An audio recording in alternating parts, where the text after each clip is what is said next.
Jesus, queridos amigos espirituais, visíveis, estamos aqui nesse momento para mais um estudo na tentativa de nos elevarmos, de crescermos, de nos elevarmos espiritualmente. Querido Mestre, que o Senhor esteja aqui presente, assim como todos aqueles bons espíritos que nos ajudam. Dai-nos a serenidade, o coração aberto, para que essas palavras entrem em nossos corações e na alma. Assim seja.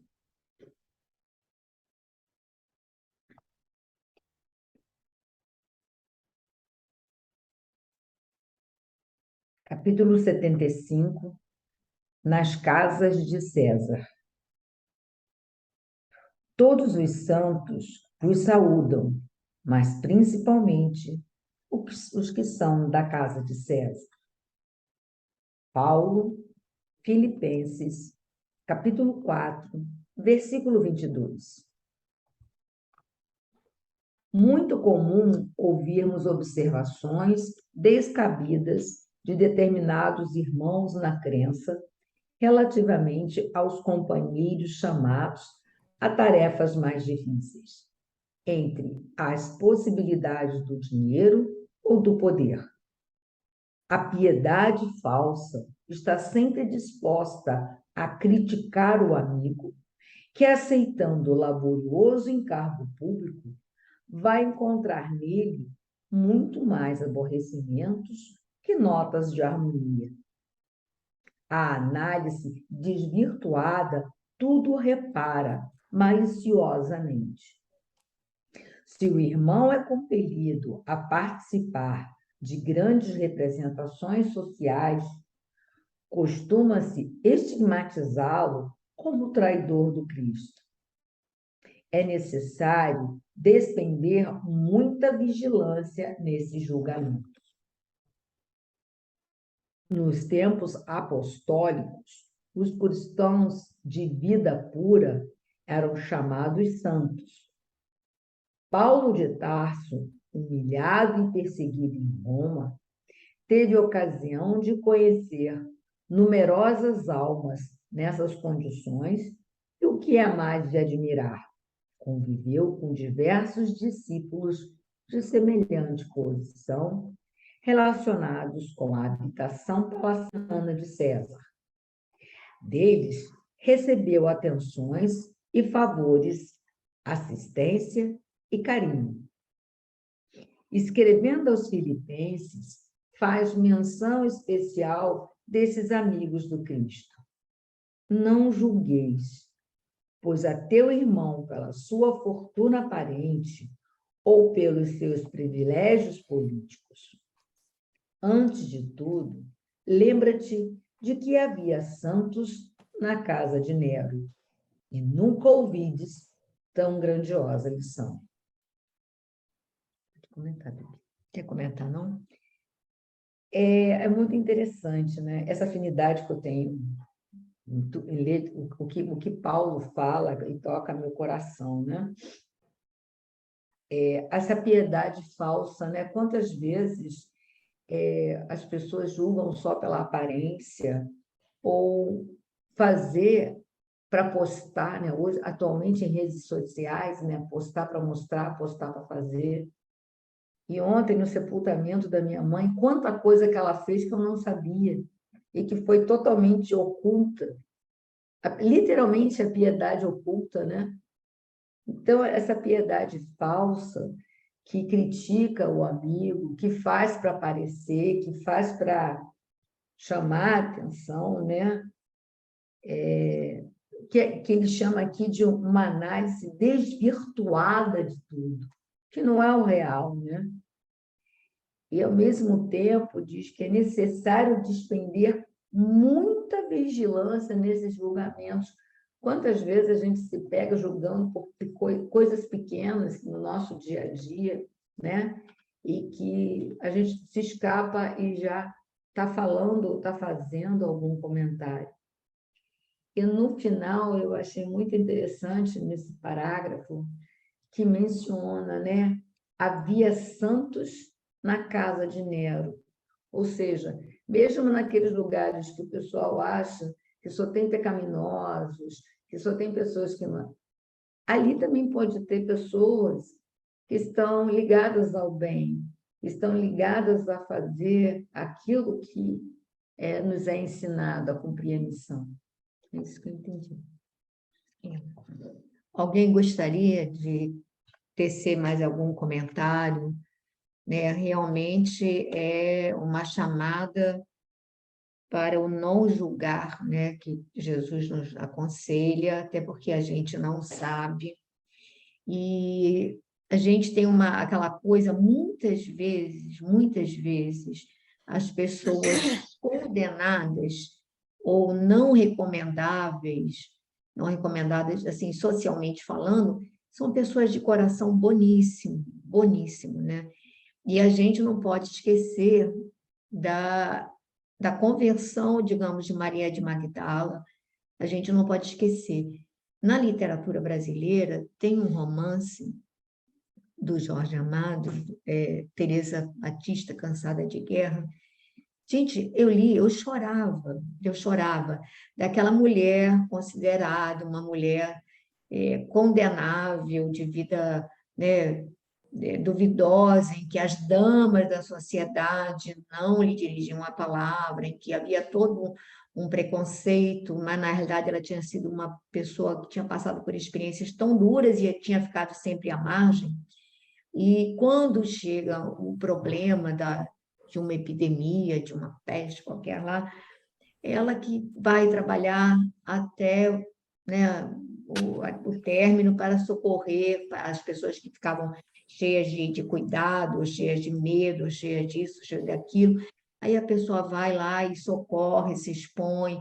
Mas isso não é um romance, isso tem na vida prática, né? Todos os dias a gente vê pessoas de corações extremamente. A gente não pode esquecer o caso de Chico Xavier e daquelas meninas que trabalhavam no prostíbulo, quando ele coloca o anúncio, manda colocar um anúncio na rádio local, pedindo ajuda para cuidar de uns doentes que estavam ali, que ele tinha que cuidar, mas ele trabalhava, ele não tinha como, então ele precisava de alguém que pudesse trocar curativo, que pudesse...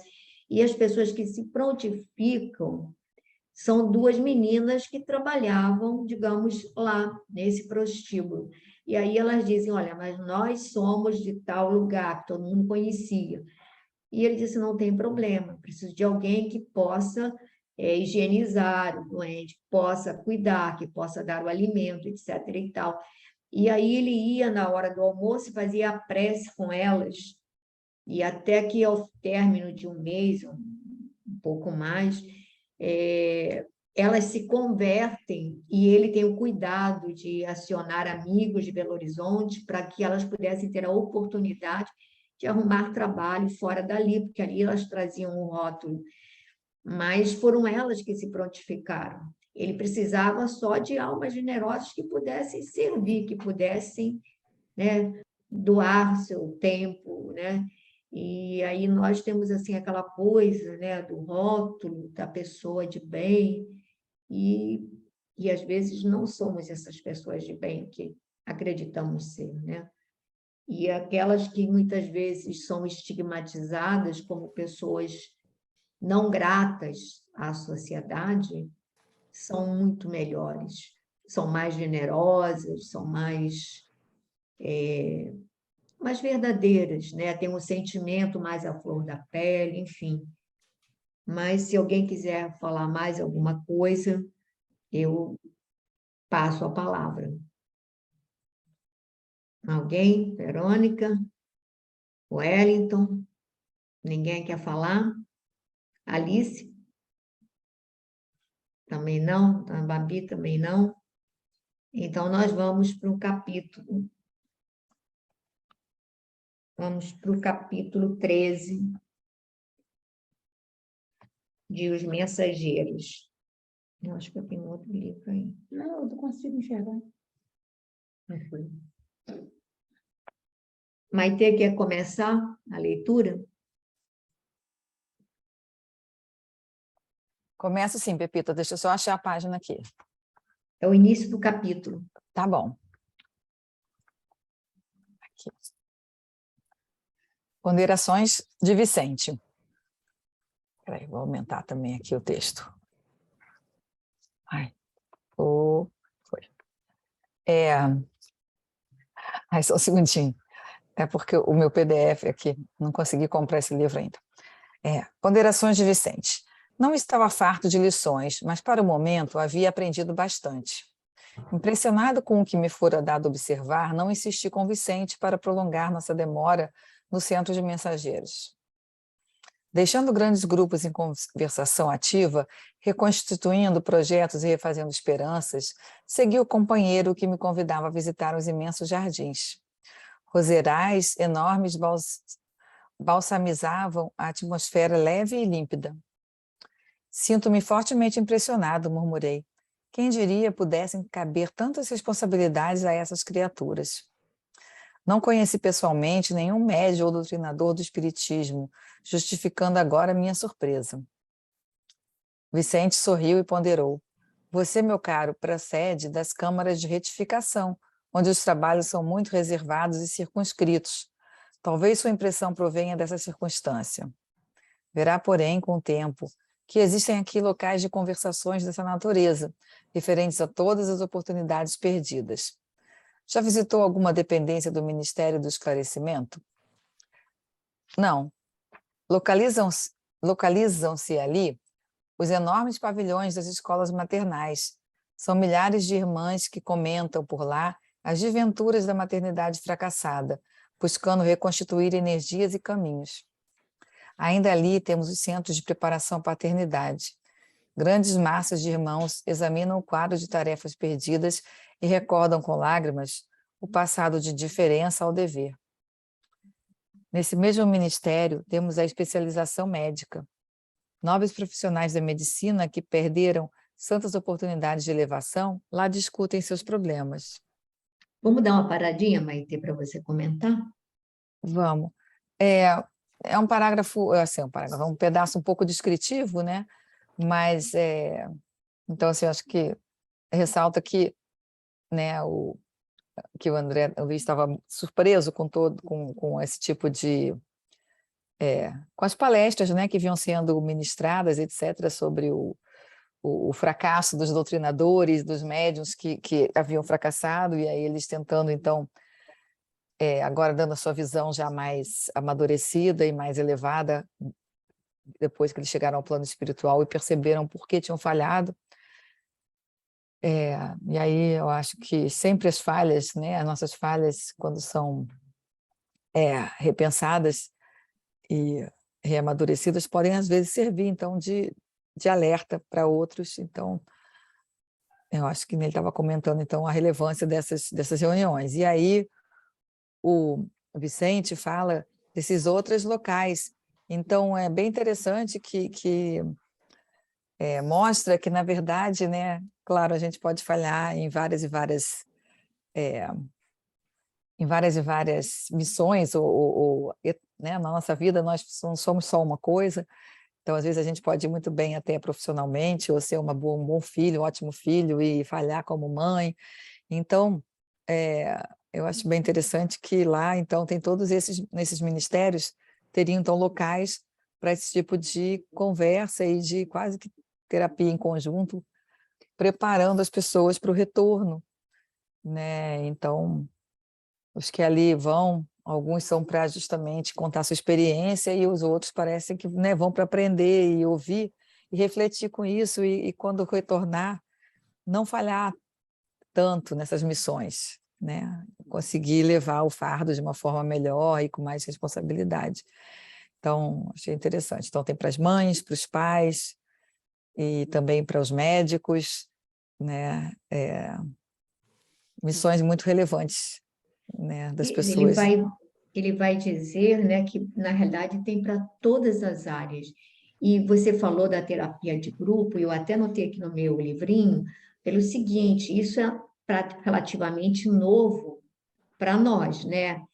Começou com o projeto do Alcoólicos Anônimos, Narcóticos Anônimos, e aí dali em diante você tem para tudo, para as pessoas que têm claustrofobia, para as pessoas, né, grupos que se reúnem, quer dizer, essa técnica, digamos, psicológica ou psicoterápica, que agora nós, né, as, as ciências afins acham que, digamos, é importante, auxilia, você vê que lá já era realmente usada.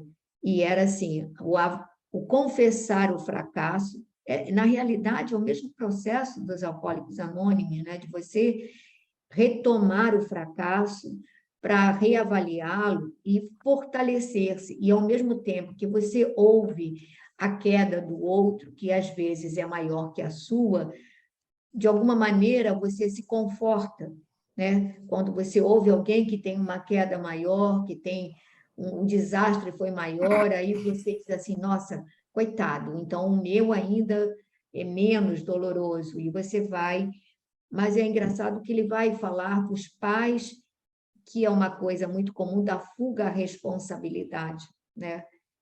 E aquilo que você falou é verdade, porque às vezes a pessoa pode ser uma boa filha, um bom filho, e acaba não sendo um bom pai, ainda mais hoje, com esses procedimentos de casamentos que se desfazem, né? Nem sempre as pessoas conseguem lidar bem com os filhos, né? Com o amparo, né? Com o cuidado, com, enfim, a assistência que você tem que relegar. E ele vai falar das mães, vai falar dos médicos, ele cita algumas profissões, mas aí você vai ver que ele vai continuar falando, né? De todas, né?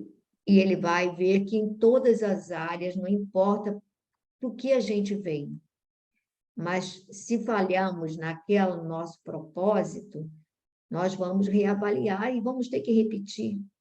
Esse que é o problema, é porque a gente não se dá conta, se nós achamos que não é bom, e aí a gente leva de má vontade, vai empurrando de qualquer jeito, não somos inteligentes, não temos o bom senso de dizer assim, olha, se não é bom, vou fazer o melhor possível para eu não ter que repetir. E aí a gente faz de qualquer jeito, aí vai ter que repetir em condições mais difíceis, normalmente, né? Então, é por aí, né? Somos alunos na escola, né? E a gente custa ter maturidade. Quanta gente que vai na escola faz isso, né? Deixa para lá, isso é Verdade. muito chato. Tá? Aí repete, repete, repete. Crianças, né? Então, é uma questão de maturidade também, né? Que a gente tem que ter para enxergar dessa forma. É isso aí. Só uma, Wellington, fala, fala. só uma dúvidazinha. Esses institutos que ele colocou aí, o exemplo, né? Como exemplo, maternidade, paternidade, médico, ele está se referindo ao Ministério do Esclarecimento. E esse Sim, centro dos mensageiros que eles estavam, Ministério da Comunicação, não é isso? sim. Ah, tá. Então tá bom, então entendi. Então, é por isso que ele falou que ali ele nunca tinha visto aquele grupo de médicos ali se reunindo, etc. e tal, mas aí ele disse, é porque você estava preso nas câmeras de retificação, então você não sabia dessas outras, digamos assim, meios de trabalho, né? Outras frentes de trabalho, né? E de aprimoramento. Então, a gente vai vendo que nosso lar, na realidade, é tipo uma escola, não é? Para preparação para o pessoal retornar, ou aqueles que vão para as esferas mais elevadas também, mas, na realidade, a instrução é um ponto central e básico lá, né? Preparar para novas frentes. Pedi o Wellington para ler um pouquinho. Sim, antes da leitura, só um comentáriozinho pegando esse gancho que você comentou a respeito de pai, mãe aí. Eu sou professor e a gente encontra muitos pais separados, pais e mães, que quando a gente precisa deles na escola, quem é professor no grupo, aí se tiver alguém assistindo, que tem uma briga e esquece que tem os filhos. E a gente sempre começa como orientador, como professor, eu tenho pedagogia, a gente conversa com os pais dizendo, olha, existe ex-pai, ex-marido, ex-mulher, mas não existe ex-pai. O seu filho não tem culpa do que vocês estão passando ali. A criança traz toda essa carga de dificuldade da família e pode levar isso para o futuro dele. Pode se tornar uma criança triste, depressiva, sem ânimo para aprender. E tudo é reflexo dessa família. Aí eu estou pensando nesse centro de preparação à paternidade aí, como nós aprendemos para vir para este mundo, para ter uma família, e a gente não consegue dar conta, né? Talvez essa surpresa toda do André Luiz. Só uma duvidazinha. Esse Vicente aqui é o Vicente do capítulo 4, não é o caso Vicente, que também é médico, como André Luiz? Sim, sim, sim. Eu estava lembrando desse Vicente ali. Ok, então vamos lá. Nesse instante, o interrompi observando. Entretanto, somos médicos e não nos achamos lá. Sim, explicou Vicente bondoso. Infelizmente, para nós ambos, caímos em toda a linha, não só na qualidade de médicos, mas muito mais como homens. Pois que, se disse a você o que sofri, ainda não contei o que fiz. É verdade, concordei desapontado, recordando minha condição de suicida inconsciente. Ainda no esclarecimento, prosseguiu o companheiro. Temos o Instituto de Administradores, onde os espíritos cultos procuram restaurar as forças próprias e corrigir os erros cometidos na mordomia terrestre.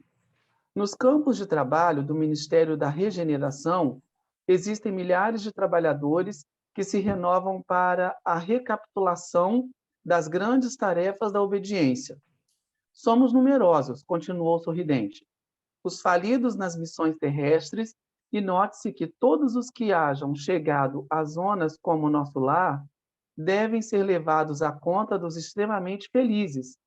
Temos aqui 2 ministérios celestiais, como o da elevação e o da união divina, cuja influenciação santificante eleva o padrão dos nossos pensamentos sem que o percebamos de maneira direta. O estágio aqui, André, representa uma bênção do Senhor e, por muito que trabalhássemos, nunca retribuiríamos a esta colônia na medida de nosso débito para com ela. Nossa situação é a de abrigados em verdadeiro paraíso, pelo ensejo de serviço edificante que se nos oferece. Quanto a outros companheiros nossos... Dá uma paradinha? É uma paradinha e comenta, por favor. Ok. Aqui na frente ele já faz a referência à questão da medicina, né? Confirmando aquela minha pergunta. E eles trocam essas informações fazendo referência ao que eles viveram, né, enquanto encarnados, e também o que eles estão encontrando aqui nessas palestras desses irmãos que também faliram em missões no planeta Terra. Ele comenta, bondoso, o Vicente comenta bondoso, que infelizmente para os dois, eles caíram em toda a linha. Eles falharam na última existência, não só na qualidade de médicos, pois não conseguiram fazer o trabalho. Me lembro do nosso lar, quando André Luiz não atende com carinho devido àquela senhorinha, né, que vai lá com o marido, e depois ele descobre, já desencarnado, quantas preces ela enviava para ele, né? Mesmo sem que ele fizesse o que deveria fazer. Mas ela não percebia isso. E ela enviava amor, gratidão para ele. As preces chegam de qualquer jeito a todos que estão lá no plano espiritual, na erraticidade, né? Falhamos como médicos, mas muito mais como homens. Pois que, se disse a você o que sofri, ainda não contei o que fiz. O que mais virá por aí de Vicente, hein? Muitas histórias Vamos ainda. aguardar, vamos aguardar. Como eu não me lembro do final do livro para frente, quem já leu vai estar lembrando aí, mas vamos aguardar. Aí André concorda, é verdade. E concordou desapontado, porque essas lembranças, para ele, também são doloridas. Apesar dele não se lembrar ou não ter o conhecimento necessário enquanto encarnado, já desencarnado ele percebe quantas falhas ele cometeu, como ele poderia ter acertado mais, como deixou de fazer o bem. Isso é um puxãozinho de orelha para nós, como você sempre comenta. Nós precisamos aproveitar as oportunidades de praticar o bem, porque o mal se manifesta na ausência do bem. E um pouquinho do bem que a gente faz é o mal se afastando. Ainda no esclarecimento, continua o Vicente, temos o Instituto de Administradores, onde os espíritos cultam procuram restaurar as forças próprias, corrigir os erros cometidos na mordomia terrestre.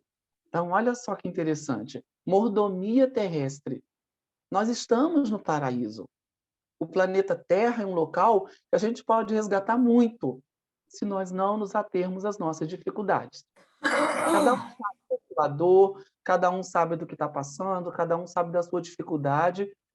A gente não deve desmerecer a dificuldade do outro de jeito nenhum, porque não estamos passando pelo que o outro passa. Mas a gente acho que já até comentamos aqui, como são algumas pessoas têm o hábito de comentar: ah, eu estou com uma dor de cabeça. Aí o outro diz: eu estou com dor de cabeça e dor no braço. Aí o outro completa: eu estou com dor de cabeça, com dor no braço, com dor na perna. A gente sempre que olhar o nosso problema, a nossa dificuldade, esquece dos nossos irmãos que estão lá no hospital com câncer, dos nossos irmãos que estão em asilos abandonados, não desmerecendo a dor de quem está com a dor de cabeça, mas cada um sabe onde dói. E mesmo com todas as dificuldades, olha o exemplo do Chico Xavier, até onde ele fez. Ah, mas o Chico Xavier teve um amparo de um mentor maravilhoso, né? Nós também temos o nosso mentor, o nosso amigo espiritual. Será que nós estamos nos ligando a ele?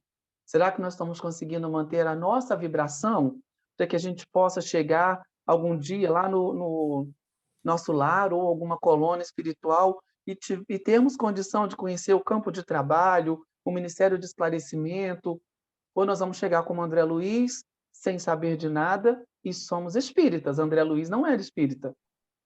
Tem não é esse uma vantagem ou uma desvantagem por não conhecer o que nós conhecemos. E ele continua ainda: somos numerosos, os falidos nas missões terrestres, e note-se que todos os que hajam chegado às zonas do nosso lar devem ser levados à conta dos extremamente felizes. Porque se no nosso lar é um local para que a gente possa ser considerado feliz por estar lá, significa que muitos outros lugares menos felizes poderemos ser conduzidos, o que vai depender da nossa conduta aqui, né? Do que nós estamos fazendo. E mais à frente um pouquinho, ele comenta, o estágio aqui, André, representa uma bênção do Senhor, e por muito que trabalhássemos, nunca retribuiríamos esta colônia na medida do nosso débito para com ela. É mais um puxãozinho de orelha, porque se conseguirmos chegar lá para trabalhar e perceber os erros, temos que ser gratos, porque muitos não conseguem chegar. Muitos não têm esse mérito para chegar lá, não tem, né? Nossa situação é de abrigados em verdadeiros paraíso, pelo ensejo de serviço edificante que se nos oferece, quanto a outros companheiros nossos, e aí ele vai prosseguir. Alguém quer fazer outro comentário? Eu quero fazer 2 adendos aqui. Repara que você falou dos outros cursos para treinar administradores, né? Pessoas que vêm com esse papel de gerir, né? Patrimônios, ambientes de trabalho, enfim, particulares ou públicos, né? E aí a gente fica sempre, quantas vezes a pessoa quer o lugar do outro, esquecido que você não veio para aquilo, cada um veio para o seu papel, né? Para o seu papel. Então a gente fica às vezes querendo o papel do outro, mas não houve esse investimento, esse treinamento. Mas aí você passou batido quando ele disse: existem milhares de trabalhadores que se renovam, isso na regeneração, para a recapitulação das grandes tarefas de obediência. Ninguém quer essas tarefas. Entre nós, quase todo mundo sonha em ser chefe, sonha em ser alguma coisa. Alguém diz assim, não, eu quero ser o último, eu quero ser soldado, eu quero ser o último funcionário da repartição. A gente quer poder comandar, quer querer mandar. Então, na realidade, tem aqueles que vêm exatamente para essas tarefas de obediência, que são difíceis, porque é difícil adquirir humildade e adquirir simplicidade, essa coisa é difícil. Mas tem pessoas que a gente percebe que são genuinamente, gente, são aquelas pessoas simples, que você são os trabalhadores verdadeiros, que estão ali prontos para ajudar da melhor maneira possível. E outro ponto que eu queria colocar é uma coisa que a gente não presta muita atenção, que eu vou tentar trazer para a nossa realidade. É que ele diz aqui, temos aqui 2 ministérios celestiais, que seria o da elevação e o da união divina, cuja influenciação santificante eleva o padrão dos nossos pensamentos sem que o percebamos de maneira direta. E isso acontece também conosco. Acontece nas nossas casas. Emmanuel tem uma página que diz do Evangelho, que aquela família, né, quando aquela pessoa que ora, né, com fervor pela família, ele consegue manter a família unida, mas quando ele fala nesse orar, é orar e exemplificar, enfim.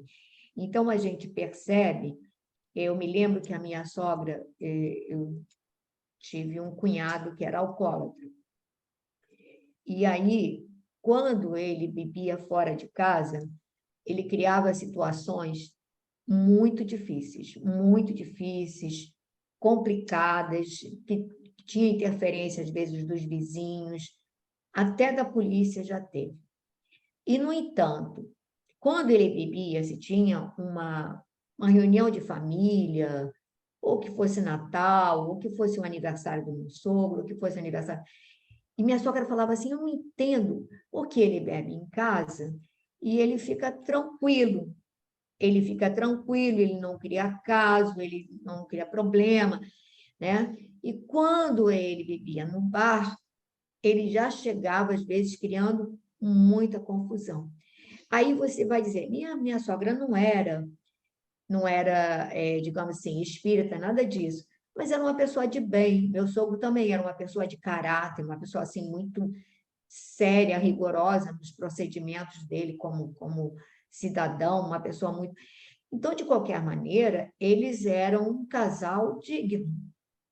Então, o lar tinha barreiras vibratórias, e que impediam que ali, certamente, aquela tropa, né, que normalmente se agregava a ele no bar, que aí ele ia para a casa dele depois, pintava e aprontava porque não encontrava, digamos assim, barreiras que os impedissem de atuar livremente. E isso acontece conosco. Assim, um lar que uma das pessoas, seja quem for, claro que às vezes isso é muito sacrificial para a pessoa, mas em que uma pessoa se mantém conectada com a espiritualidade superior, que ela mantenha a atitude da prece, não precisa ser a toda hora, mas que aquela pessoa, e às vezes não é todo dia, mas aquela pessoa já sabe orar, já sabe buscar amparo, ela tem uma certa proteção. E aí a gente vê que, às vezes, determinados elementos, outros, né, não conseguem fazer certas coisas. Você vai ver que aquelas pessoas, num ambiente X, elas têm um comportamento mais ajustado, menos turbulento, menos complicado, e fora daquele ambiente, a pessoa meio que se perde. E aí você vai ver na influência indireta. Claro que nós não estamos aqui trazendo para a nossa realidade, nós não somos nenhum ministério divino, né? Mas o que eu quero dizer é que, guardando as devidas proporções, né? Aí vai para aquilo que o Wellington falou, o problema das crianças, dos pais separados, dos pais que brigam entre si, dos pais que se ofendem, e a criança está no meio daquela situação. A mãe que fala mal do pai que fala mal da mãe. Imagina, só que a criança, ela ama os dois, Sim. né? E às vezes o pai e a mãe já tentam fazer a cabeça da criança para que ele goste mais, né? Se é a mãe que gosta mais dela do que do pai, que veja os erros do pai, enfim, e vice-versa, né? Então, a importância de estabelecermos essas fronteiras e essa guarda, né? Alguém tem que ser guardião do lar. Gente, lar sem guardião é terra de ninguém. Qualquer um entra. E quando eu falo qualquer um, eu não me refiro a pessoas assim, né, de carne e osso, eu me refiro assim, aquelas pessoas que entram e se instalam e que criam, às vezes, quer dizer, eu não digo que criam, eu digo que elas fomentam situações, às vezes, muito complicadas, né? Então, alguém tem que se sacrificar para manter o padrão mais elevado. Bom, e aí, Gracinha, bem-vinda. Quer continuar a leitura, Gracinha? Sabe onde está? Não, entrei agora, não sei onde está. Estou com o livro aqui, mas não sei onde está. Nós Melhor estamos. alguém. Fez longo hiato e continuou. Deixa eu ver se eu consigo. Duas páginas ou três antes do final do capítulo. Eu fico lendo o livro para frente e depois eu me perco. Tá. A gente estava no capítulo 12. Quanto a muitos, no capítulo 13. Vou pedir a Verônica para seguir, melhor. depois aí você vai. Vai lá, Verônica. Fez longo hiato e continuou. Quanto a muitos, estão fazendo angustiosas estações de aprendizado nas regiões mais baixas. São infelizes prisioneiros uns dos outros pela cadeia de remorsos e malignas recordações. No que concerne à medicina, os colegas em bancarrota espiritual são inúmeros. A saúde humana é patrimônio divino e o médico é sacerdote dela. Os que recebem o título profissional em nosso quadro de realizações, sem dele se utilizarem a bem dos semelhantes, pagam caro a indiferença. Os que dele abusam são, por sua vez, situados no campo do crime. Jesus não foi somente o mestre, foi médico também. Deixou no mundo o padrão da cura para o reino de Deus. Ele proporcionava socorro ao corpo e ministrava fé à alma. Nós, porém, meu caro André, em muitos casos terrestres, nem sempre aliviamos o corpo e quase sempre matamos a fé. As palavras sensatas do amigo caíam-me na alma como raios de luz. Tudo era verdade, simples e belo. Ainda não pensara de fato em toda a grandeza do serviço divino de Jesus médico. Ele expulsara febres malignas, curara leprosos e cegos de nascença, levantara paralíticos, mas nunca ficava apenas nisso. Reanimava os doentes, dava-lhes esperanças novas, convidava-os à compreensão da vida eterna. Engolfara-me em pensamentos grandiosos quando o companheiro voltou a falar. Tenho um amigo, nosso colega de profissão, que se encontra nas zonas inferiores há alguns anos, atormentado por 2 inimigos cruéis. Acontece que ele muito faliu como homem e médico. Era cirurgião exímio, mas tão logo alcançou renome e respeito geral, impressionou-se com as aquisições monetárias e caiu desastradamente. Nos dias de grandes negócios financeiros, deslocava a mente das obrigações veneráveis, colocando-a distante na esfera dos banqueiros comuns. Não fosse a proteção espiritual essa atitude teria comprometido oportunidades vitais de muita gente. A colaboração do pobre amigo tornara-se quase nula e alguns desencarnados nas intervenções cirúrgicas que ele praticava, notando-lhe a irresponsabilidade, atribuíam-lhe a causa da morte física, quando não a esperavam, voltando-lhe ódio terrível. Amigos do operador prestaram esclarecimentos justos a muitos. Entretanto, os 2 deles, mais ignorantes e maldosos, perseveraram na estranha atitude e o esperaram no limiar do sepulcro. Vamos parar aí, Verônica? Bom, no início, né, ele vai falar daqueles outros muitos companheiros que não tiveram a oportunidade de, após a morte, ingressar em nosso lar, né? Foram para regiões mais infelizes e se tornaram lá prisioneiros, atrelados a outros espíritos que, por determinadas situações de remorso, de mágoas, ele colocou aqui, fizeram essa sintonia e aí foram atraídos algumas das vezes, né? Porque a nossa consciência, depois da morte, é que vai demonstrar, né, aquilo que a gente realmente pensa e sente, é a nossa consciência que vai nos levar a determinados locais, né? Deixa eu ver aqui mais.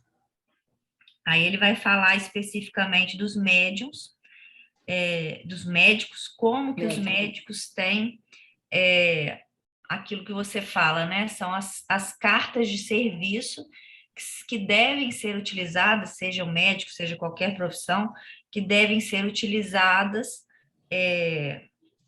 justamente para servir, né? Como uma oportunidade de crescimento para nós, fazendo trabalho para o outro, né? Trabalho que nós necessitamos para nós mesmos, sendo feito para o outro.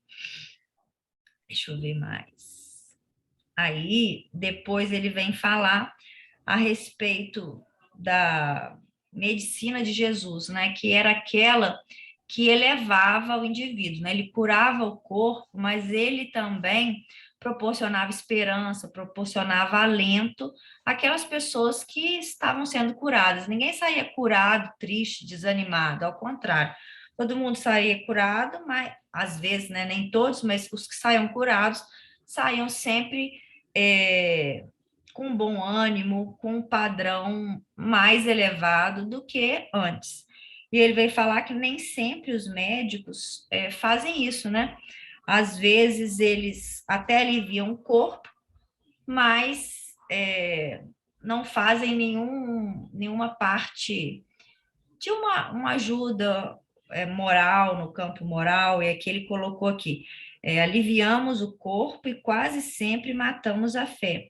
Acho que ele está se referindo aqui à questão que a gente vê muito em relação ao ceticismo, né? Dos médicos, por exemplo, né? Que às vezes acham que eles mesmos é que vão curar o corpo, eles mesmos é que têm ali digamos assim, o poder de curar o corpo, e que fé ou questões transcendentais são contos da carochinha, né? Alguns, né?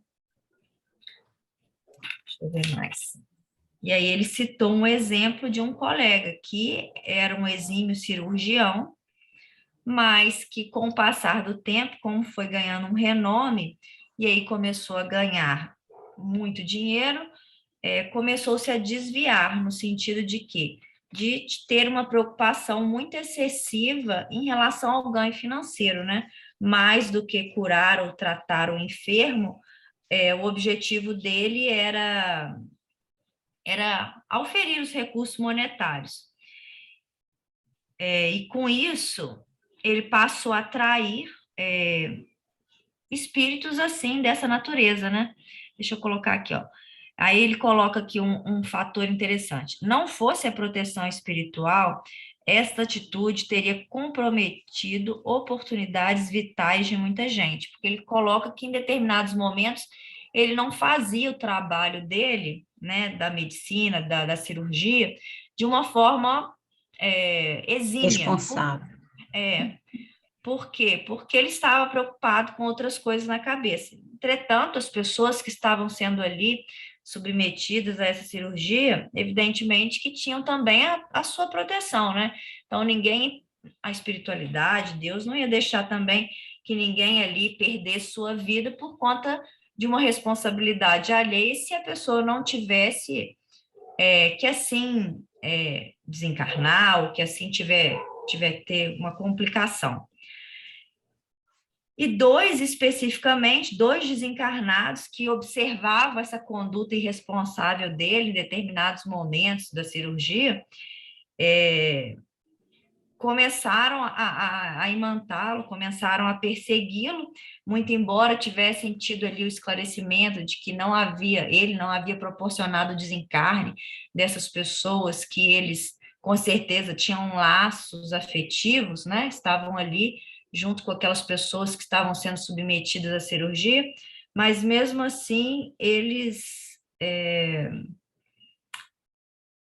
ignorantes e maldosos perseveraram na estranha atitude e esperaram o desencarne dele, e assim o atraíram para as zonas inferiores, né? Tentei resumir aqui um pouco o que eu Na realidade, ele coloca que vários pacientes que desencarnaram em decorrência das cirurgias, mesmo não tendo sido a responsabilidade do médico, quer dizer, pessoas desencarnaram por outros fatores, mas na hora que eles se viam do lado de lá e se aproximavam dele, e que viam a atitude irresponsável dele com relação ao cuidado com esse procedimento cirúrgico, acharam que ele era responsável. Aí, então, muitos foram esclarecidos e foram afastados, mas 2 mais renitentes, não.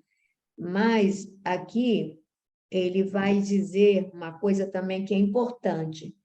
Quanto a muitos estão fazendo angustiosas estações de aprendizado nas zonas mais baixas, são infelizes prisioneiros uns dos outros, pela cadeia de remorsos e malignas recordações. Então, infelizes prisioneiros uns dos outros. Então, todos que, por alguma razão, nós falhamos, e se nós, de alguma maneira, não investimos num processo de reparação, né, e nos entregamos a um sentimento de culpa e de remorso, nos tornamos vulneráveis de irmãos que vão se aproveitar dessa situação. É isso mesmo, você é culpado, e essa aqui, e vão nos colocar lá no fundo do poço. Aí é que entra aquela coisa da menos-valia, sabe? Que a gente tem, que a pessoa diz assim, eu não sirvo para isso, eu não dou para isso. Então, automaticamente, quem se aproxima da gente? Pessoas que vão nos instigar esse sentimento de inferioridade que vai automaticamente nos aniquilar, nos impedir de caminhar.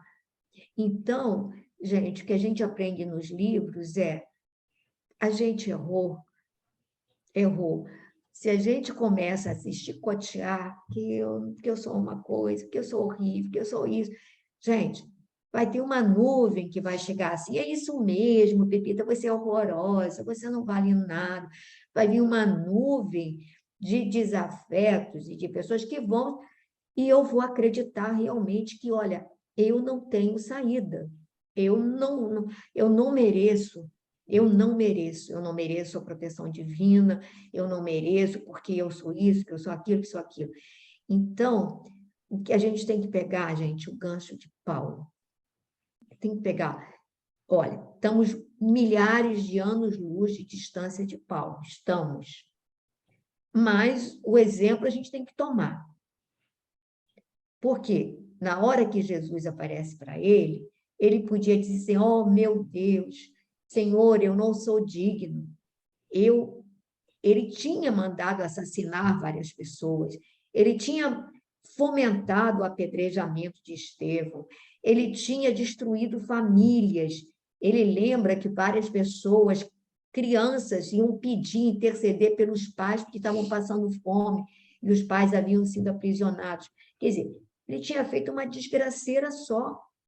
Ele tinha até arrumado falso testemunho. Imagina Paulo de Tarso. Saulo fomentou falso testemunho para poder mover o processo de Estevão. Vocês lembram disso? Ele pediu a um amigo que depusesse, né, fizesse o depoimento e que não era verdade. Então, ele podia dizer assim, Senhor, né? Ai, meu Deus, não posso, porque eu não mereço. O que ele disse? O que queres que eu faça? O que queres que eu faça? E aí, ele vestiu a túnica da humildade, gente, da humildade real. E aí, porque a gente ainda tem muito orgulho, não, olha, agora todo mundo vai saber que eu dei um chute no cachorro. Ai, meu Deus, todo mundo vai saber, aí vai saber que eu sou horrorosa, que não sei o quê. Gente, ele admitiu. Dali em diante, ele passa a admitir tudo que ele fez. Olha, eu fiz mesmo, mas eu estou trabalhando para reparar. Para que a gente não dê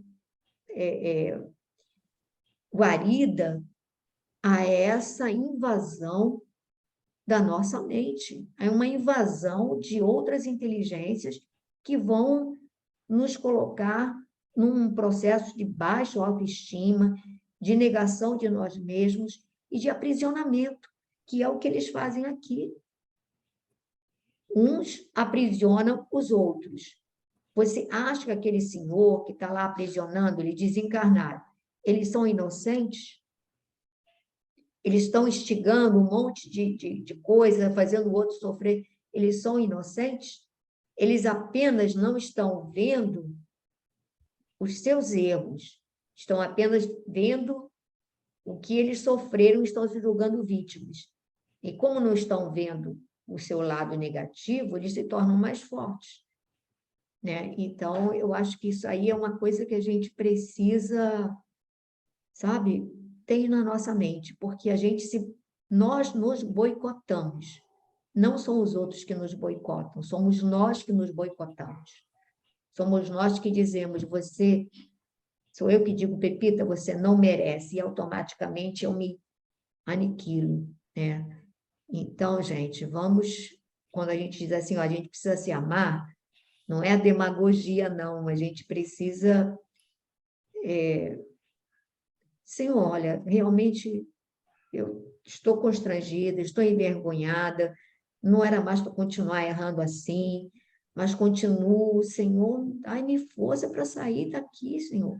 Eu preciso pular essa etapa, eu preciso, né, sei lá, se o problema é inveja, eu preciso parar de querer ser o que eu não sou. Se é ciúme, meu Deus, ai-me, né?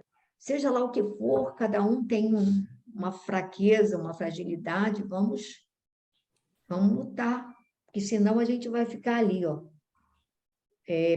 São infelizes prisioneiros uns dos outros. Só o amor nos liberta. O erro nos aprisiona. Não tem como. O erro nos escraviza, nos aprisiona. Acho que a gente já está... Faltam 6 minutos. Então... Não dá para terminar aí, não? Onde nós estamos? Acho que não tem muita coisa agora mais, não. Não, mas Estamos em ainda horrível, horrível, exclamei. É uma folhinha só, praticamente. Não, estou perdida. Cadê o horrível? Não, é uma folha e... Uma página inteira, praticamente, de um lado e do outro. Tem que comentar, né? Lógico. Tem a prece, gente. Vou deixar aqui esse horrível fica para a próxima. Horrível. Tá? Deixa eu comentar.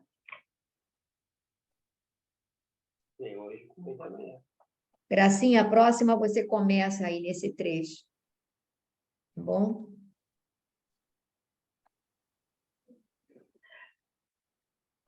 Então, nós vamos fazer a nossa prece.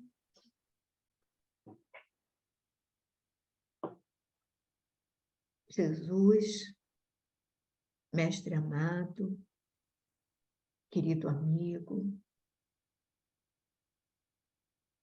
te agradecemos a oportunidade de termos acesso a essas obras e, por mais que digamos isso, nunca será suficiente o nosso agradecimento. Nunca poderemos avaliar a extensão das dádivas que recebemos através desses estudos que nos fazem refletir, reavaliar as nossas atitudes e fortalecer, Senhor, o nosso propósito de corrigenda, o nosso propósito de acertar o passo na senda do bem. Tu sabes, mestre amado, das nossas fraquezas, tu sabes das nossas fragilidades, das nossas dificuldades.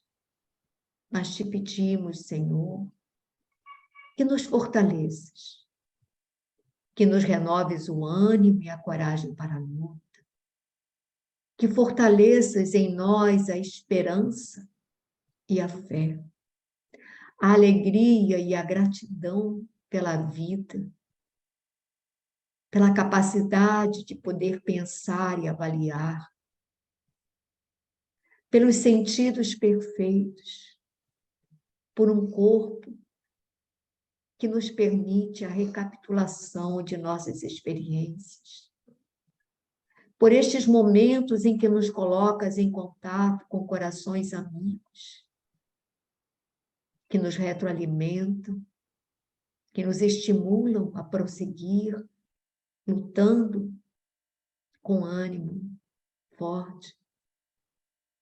Então, Senhor, te pedimos que abençoes os nossos lares, que abençoes a todos os nossos amigos que hoje não puderam participar, não puderam conectar-se conosco, que onde se encontrem, que eles sejam envolvidos nas vibrações pacificadoras que nos envolvem a nós. Pedimos por todos os espíritos que são trazidos para estudar conosco. E neste momento, Senhor, te pedimos por todos aqueles cujos nomes estão em nossos cadernos de prece. Nós temos um amigo, Senhor, de infância que faleceu hoje, Macário. Recebe-o e ampara-o, ajuda-o nesse novo percurso, nessa nova etapa da sua existência. Ampara os seus familiares e abençoa-o, Senhor. Nós te pedimos também pela nossa irmãzinha, Janete Anita, que desencarnou anteontem, que ela também seja envolvida e amparada. E pela nossa irmã, que está em processo de desencarne, que também em Minas seja igualmente envolvida e amparada. E assim, Senhor, nesse momento, lembramos da nossa amiga Natânia, tão querida, que onde ela se encontre, Senhor, que ela seja igualmente envolvida nas vibrações carinhosas da nossa saudade, que ela seja fortalecida e amparada. E assim, Senhor, muito, muito gratos por tudo. Que assim seja.